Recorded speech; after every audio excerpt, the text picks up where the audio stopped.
Hey, what's up? Good morning, good afternoon, good evening, whatever time you are watching this video, you are in for a treat. It's going to be short, sweet, and right to the point, but you're getting a 2-for-1. Someone has finally asked me a real estate question.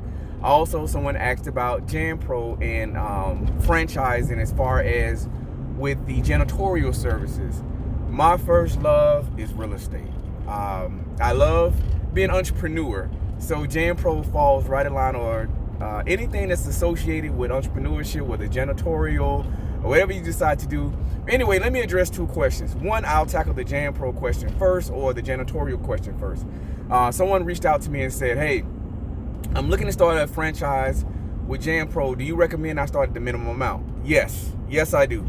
I think you should get your feet wet. If my honest answer would be partner with someone who's already in the franchise, for free. Try to see if they can hire you, because it's a win-win for both. For the person who is already established with Janpro, you can get with them and kind of let them mentor you. So what I would recommend, you go to Janpro and you ask, hey, who is your top producer? Who is your top franchisee? Who's the top person that's getting all the contracts? And reach out to that person who is, have all the contracts, and just say, hey, can I work for you? I'm looking to get started in Janpro. I'm looking to get started in a janitorial service. No matter who Janpro, whoever you get with the top producer and say, hey, I want to work with you. And you want to be compensated, but you want to have a bigger mindset. Even if you come under them for free and say, hey, could you mentor me? Can I shadow you? And the person is going to be willing, because you're going to be working for them. Hopefully you get compensated, or you may work for them for free just to get an understanding how it is. And then you also be able to network with the people, the owner possibly, and the other people who are giving contracts and accounts. You already working with them, so when you do interview to be affiliated with Janpro, they already know you. You already got a foot in the door. And because you're following someone who already has a successful track record, they can give you the ups, the downs, how to get out of these pitfalls. So that's what I would do. The question was, do I start at a minimum? I would say get with someone who is very successful in Janpro. Like if I was still working with Janpro or janitorial services, and someone said, hey, I want to work for you, because we're always looking for good employees to work or partner with us. It's a win for me as a person who is already affiliated with Janpro, and it is a win for you, because you're not spending money. You're going to spend your time, but you're getting a real eye into what the expectations are. And then you get to see, it from the owner, because you're the owner of not of the franchise, but of your janitorial service. And then you can look through the eyes of the employee, the people that you are potentially hiring. So that's why I would start. And then if it's a good fit for you, then you can start at the minimum, or you can start at the maximum, but you've got training, you already have expectations being met, and you haven't spent a dime. So that's the first one. Second one is, and this is the real estate one, and this is a question I'm asked all the time. I'm in the middle of flipping a house myself. And the question was, hey, Quincy, do you recommend that I get my real estate license before I flip a house? It's a good look to get your real estate license, but do you necessarily need to get your real estate license? No, you don't have to get your real estate license to be able to flip properties. Getting your real estate license will help you if you decide to sell the house, buy the house, you get a commission.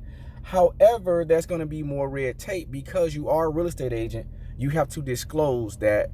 And some people, they're just an extra layer of like, okay, are you trying to take advantage of me? Versus coming in as a regular Joe and buying a house or selling a house or whatever have you. What you're going to get if you decide to get your real estate license, you're going to get a lot of contacts. You're going to get a lot of, when I say contacts, people that's already in the real estate field, or you get to network with other real estate agents.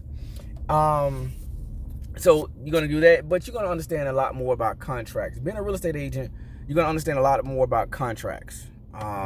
It's not going to really give you a superior, advantage other than the contractual. Then you'll have access to the MLS, the multiple listing service, where you can see houses online. But the way it is now, you pretty much get that on Redfin, Zillow. You pretty much get that access anyway for free. So I started out my real estate. I started as a realtor, and when I started investing in properties, investing in houses, I put my license down. I put my license up because at that point I said, you know what? I don't want to go through the extra red tape. Did I turn down commission? My wife ended up getting her real estate license, so we kind of kept all the commission in the house. But it's not necessarily so that you got it. You can still go online and get as much information as you possibly can. Get with a good real estate agent and understand what you're doing, and then you just kind of operate with them, get a good relationship with them. So do you necessarily need it? No. Is it a good look? Yeah, but no, you don't need it. So I hope I answered your questions. The first question was, should I start at minimum? I would say network with someone who's successful. Why get into janitorial service or anything entrepreneurship and you got to invest time and money? Get with someone who's successful in it, so you will pick up their habits. You will eat the fish and spit the bone out dealing with someone who's already in that field that you're looking to get in. So I would say already go ahead and make your start networking, start understanding the movers and shakers in the janitorial field. Be around other successful janitorial people, whether it's Janpro or any other franchise, and kind of learn from them, help them out in their business, and in turn to help you out in your business. Okay, that's the first one. Second one, no, you don't necessarily need your real estate license. I had my real estate license, but I started out as a realtor, and I eventually went down that path of being an investor. So I hope I answered your questions for you. Be successful. Have a great day. Stay protected. All right. Be blessed.